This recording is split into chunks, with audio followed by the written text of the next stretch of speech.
Israel और फ़लस्तीन के बारे में अगर आप लोग सोचें तो ख़त्म होने का नाम ही नहीं ले रहा।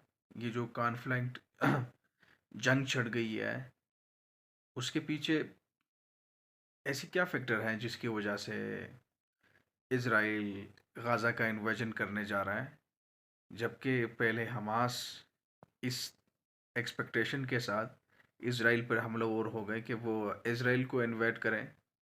लेकिन अब चीज़ें कुछ उल्टा दिखाई दे रहा है और मेरे ख़्याल में फ़लस्तीन के मुस्लिम ज़्यादा मुश्किल में फंसे हुए हैं एज़ कम्पेयर टू इसराइल। दिन ब दिन गाज़ा में मुश्किलात बढ़ाने में, वहाँ खुराक बंद करने, वहाँ पानी बंद करने, वहाँ बहुत कुछ बंद करने में उनका वो चल रहा है।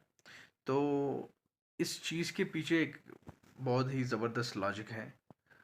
वो लॉजिक ये है कि फ़लस्तीन के मुसलमानों को अगर कंपेयर किया जाए इसराइल के साथ, इसराइल तो बाद में आ गई और उसकी सेटलमेंट वहाँ फ़लस्तीन में हो गई और इस सेटलमेंट को लेके वो एक्सपेंड करता रहा, उसकी ग्रोथ होती गई और आखिर एक छोटी सी इसराइल जिसकी बहुत कम आबादी हो और बहुत कम लैंड एरिया हो as compared to other countries like Pakistan ले, लाइक इंडिया लें या दूसरे बहुत सारे ममालिक। तो इसके पीछे बहुत सख्त मेहनत करना और साइंस टेक्नोलॉजी में इतना ग्रोथ करना जो आज हमें नज़र आ रहा है। बदकिस्मती से हम लोगों ने, मुसलमानों ने अपना सारा कुछ दांव पे लगा लिया कि जी अगर हमारे लिए कोई काम होगा तो वो जादुई काम ही होगा, हमारे लिए जो भी चीज़ होगा वो खुद होगा। लेकिन हमने साइंस टेक्नोलॉजी को एक्सेप्ट नहीं करना है। साइंस टेक्नोलॉजी का नाम आते हुए हमारे दिल में उसके लिए, साइंस के लिए एक नफ़रत सी उठती है इस लफ्ज़ के लिए। आज भी अगर आप लोग किसी के साथ डिस्कस करें कि साइंस का नाम लें, तो आपको कुछ उल्टी सीधी नज़रों से वो देखने लगेगा कि जी ये साइंस तो कुछ भी नहीं है और टेक्नोलॉजी कुछ भी नहीं है।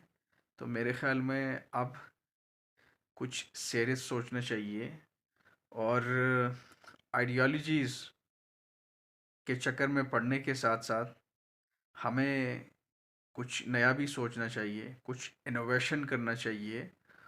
शायद इसकी वजह से आप फिर कुछ करने के काबिल बनेंगे। अगर आपको बुरा लग रहा है तो उसके लिए सॉरी। आपको डिसऑर्ट करने का मतलब नहीं है बिल्कुल भी, किसी को भी तकलीफ़ पहुंचाने का मकसद नहीं है। लेकिन जो बात सही लगेगा, इस बात को आप लोगों तक पहुंचाना मेरे ख्याल में this is natural for every human being. तो अगर आप लोग एजुकेशन पे इन्वेस्टमेंट नहीं करेंगे तो आप साइंस से नहीं है बल्कि बहुत सारे दूसरे फील्ड हैं जिससे आप लोग पीछे जाएंगे। अगर आप ज़्यादा कुछ वो सोचें जो आपकी ज़रूरत ही नहीं है, तो आपको, आपके साथ वो होगा जो आजकल आपके साथ हो रहा है और होने जा रहा है।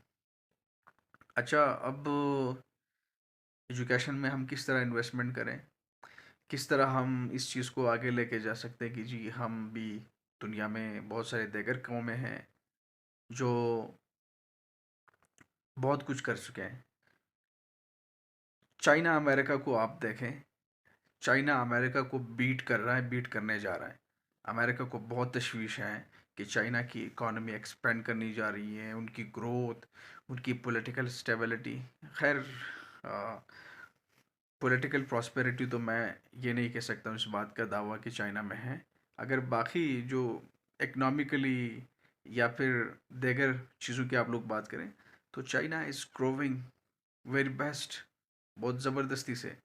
चाइना ने तो कभी अमेरिका की तरफ बंदूक नहीं थामी, कभी ऑर्गेनाइजेशन बना के चाइना में, अमेरिका में नहीं भेजा कि जी आप जाके लोगों को उड़ाओ ताकि हम उसका मुकाबला कर सकें।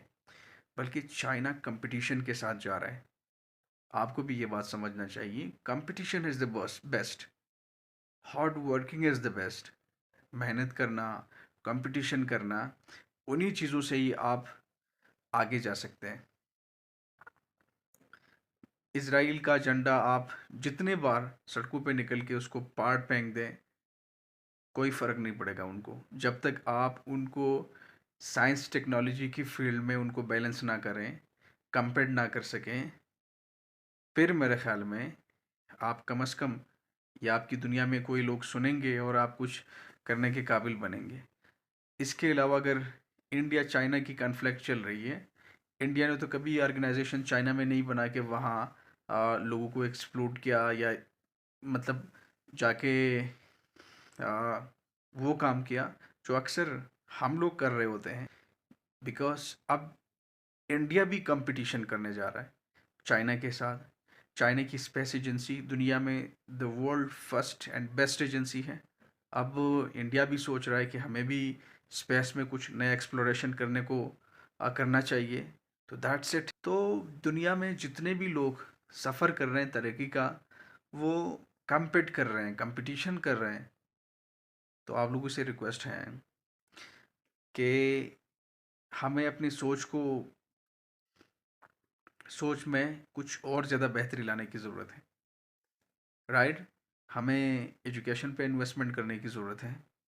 हमें हाँ, वो करने की ज़रूरत है जो हमारी ज़रूरत है, और वो नहीं करने की ज़रूरत है, करने की ज़रूरत नहीं है जो हमारी नीड्स नहीं है, जो हमारे लिए फ़ायदेमंद नहीं है। I think it's all about Israel and Palestine issue. तो हो सके, ज़रूरी नहीं है कि मेरी बात सारी बातें हतमी हो और आखिरी हो। उसमें गड़बड़ हो सकता है, कुछ चीज़ें गलत हो सकती हैं, सारी भी गलत हो सकती हैं।